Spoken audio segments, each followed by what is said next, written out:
Hey guys, it's your boys, John Zwick.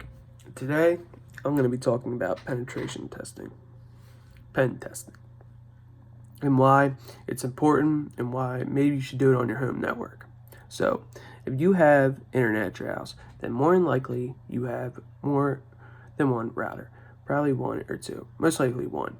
So, if that is not secured properly, then it could be exploited, believe it or not. I mean, most likely not because unless you're, hacking into like the government or something like that, then they might look into you.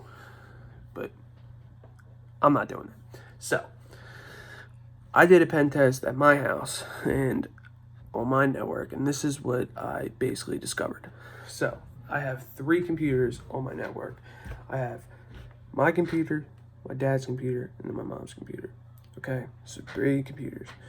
I didn't touch my mom's computer because she works from home all the time and I don't want to mess anything up, and then God forbid the pharmaceutical company, something goes wrong, I do something and then I get her fired or something like that. So I did not touch that computer. I did look at my computer and I looked at my dad's computer, and the first thing I noticed a vulnerability with my dad's computer was that his password is directly on a sticky note on his monitor. So anybody that walks into that room will easily discover that the password is right there. So right there's a huge vulnerability. Next thing I discovered is that the range on my Wi-Fi goes 35 feet, 35 to like 45 feet in all different directions. So basically that's like 3-4 houses away from me. So that's a huge vulnerability because anyone could just sit in a car and they could try to just keep attacking my network and trying to crack that password using John the Ripper or Hydra or Linux Kali or a Bruce Ford attack, anything. And they could just, and they finally broke into my network, then they could sniff my packets, anything like that. So that's a huge vulnerability on my end, and I have no idea how to fix that. So another thing that I discovered is that there's a Bluetooth. I located a Bluetooth on an iPad that I could connect to. I couldn't really get any sensitive information on it, so I don't really think that was a big deal. That was just one thing that stood out to me. I also did run a version of NetMap on, my network and my computer, my dad's computer, to see what was open, if there were any suspicious ports open or anything like that. I didn't see anything. I just saw the typical ports that were running like SSH, STMTP, HTTP, ports like that. So I didn't think that was anything to be worried about.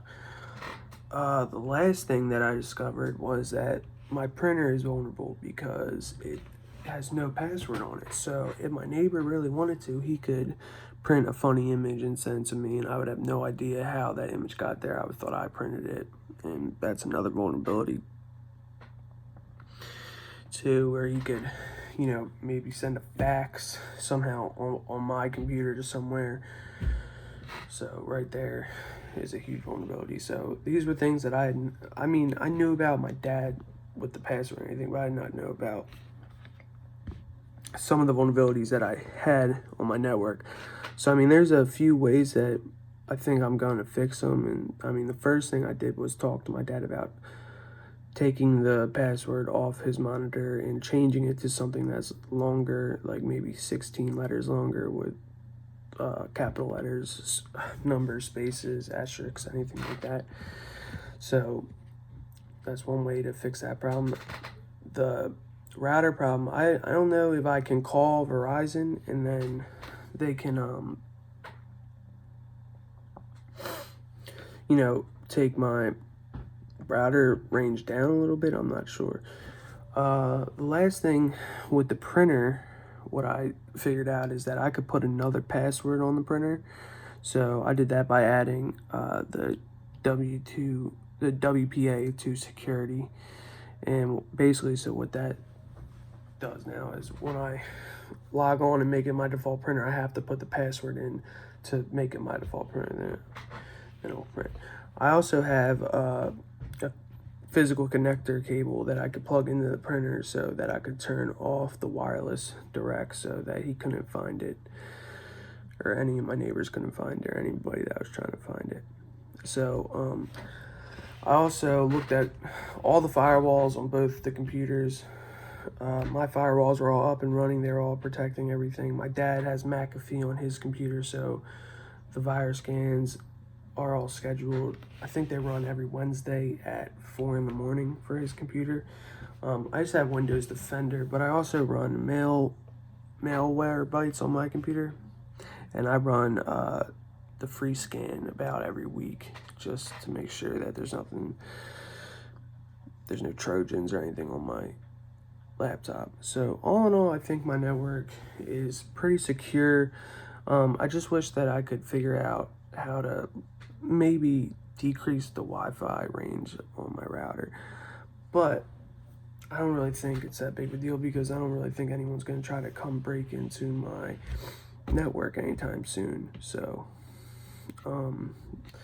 this was my pen test. I hope you guys enjoyed me talking, and thank you guys.